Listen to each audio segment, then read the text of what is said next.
Hello, folks. Many years ago, I really struggled with white man guilt. I am all the things that I'm supposed to feel guilty about, and it silenced me for a long time.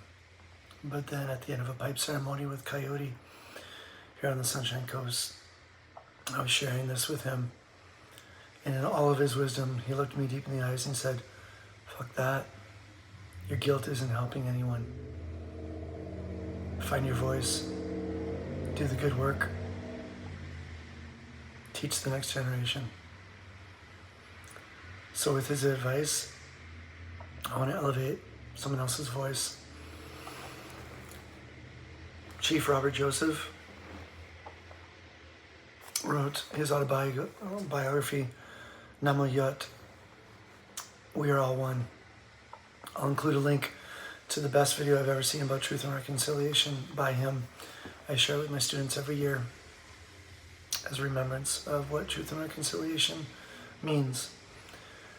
But today I shared this passage with them, and it really resonated with me and with them, female and male in the room. So I'm going to share this with you. What has emerged from our finding ways to reconcile with each other as a family is a deep acknowledgement of the challenges that are faced by women and girls, both within Indigenous families and communities, and within all families and communities.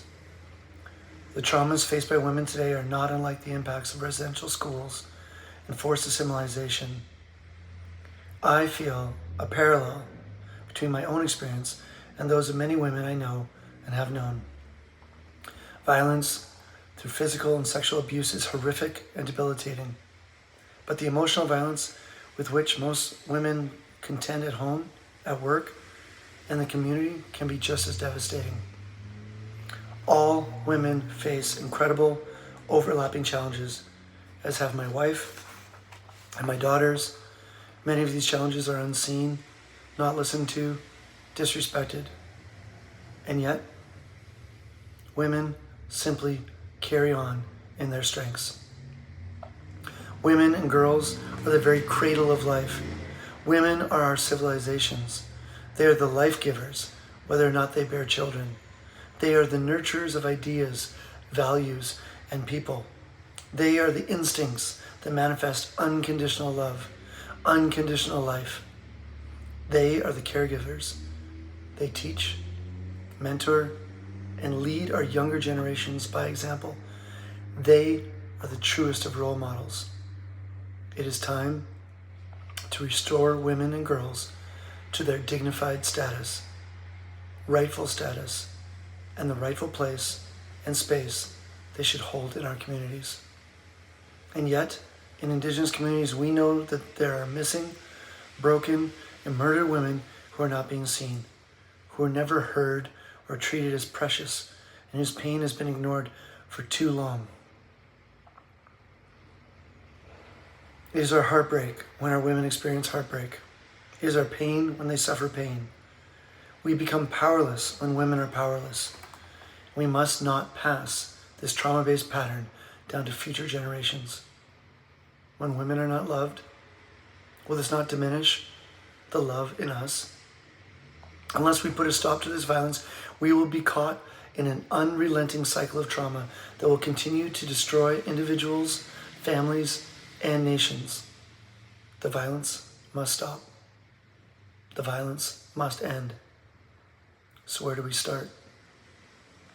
We start by acknowledging the problem. We start by educating each other about it. We start by taking responsibility. We do this by taking action. Women and girls are precious. They are love personified. They must be loved. They must be honored. They must be revered as leaders. Women are the great cornerstones and foundations of who we are together. Without them, there is no future. Without women, who will build and hold our families together? Who will build our relationships in our communities? Who are we without the leadership of women? Why are we even here? We must break the silence about the lived experience of women. We must talk about these experiences to seek collective healing. But even more than that, we must empower women and girls to speak their truths.